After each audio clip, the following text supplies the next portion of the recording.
Uy, good news sa mga taga-Tansa. By October 2022, mag-o-open na ang SM City Tansa. Isa sa pinakamalaking project. Ito po, malapit na siyang mag-open. And congratulations sa mga buyer na nag-reserve na naabutan pa nila ng mura pa ang bahay or ang house and lot na kinuha sa Pag-ibig. Most especially kay Amaya Residences. Ito ang pinakamalapit along National Highway. Malapit pa sa kalsada. Si Istana Tansa naman, madami pang inventory. Ito si Amanda kasi, complete yon. Ito naman si Palmerston North, semi-complete ang deliverable. Mga reopen units, so paunahan na lang po sa pag-reserve habang meron pa.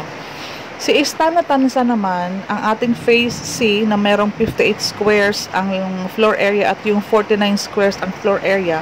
Madami pa pong inventory, pero ano po, abangan nyo po na makapag-reserve kayo bago mag-price increase. Dahil pagkaganyan pong nag-o-open na ang mga magagandang establishment, yung mga SM na yan po, kasabay na din po ang pag-increase, magkakaroon din po ng price increase yan. At the moment po, ang ating 58 squares, 1.9. Ang ating 49 squares naman, 1.7.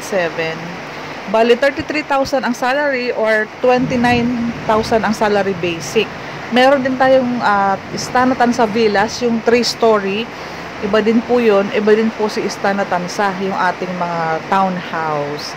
Si Neoville, good news sa mga complete turnover under bank financing po ito. Available na din, napakalapit din sa SM Tansa. So, inuna ko muna itong mga magagandang location na talaga namang sulit na sulit kasi katabi ito ni Anyana Antel. Ito yung latest vlog kanina. Ito yung latest update na maibibigay namin sa inyo nang dumaan kami kanina sa SM City Tansa. So, sa mga naghahanap bahay, yung mga nabanggit ko po is pinakamalapit sa mga major establishment, Pure Gold, Banks, East West BPI, Jollibee, McDo, Chowking. Diyan po, Pure Gold at yung SM Tansa. Diyan po sa intersection na yan. Yan po ang aming selling point. Please subscribe to my channel for more update na i-upload.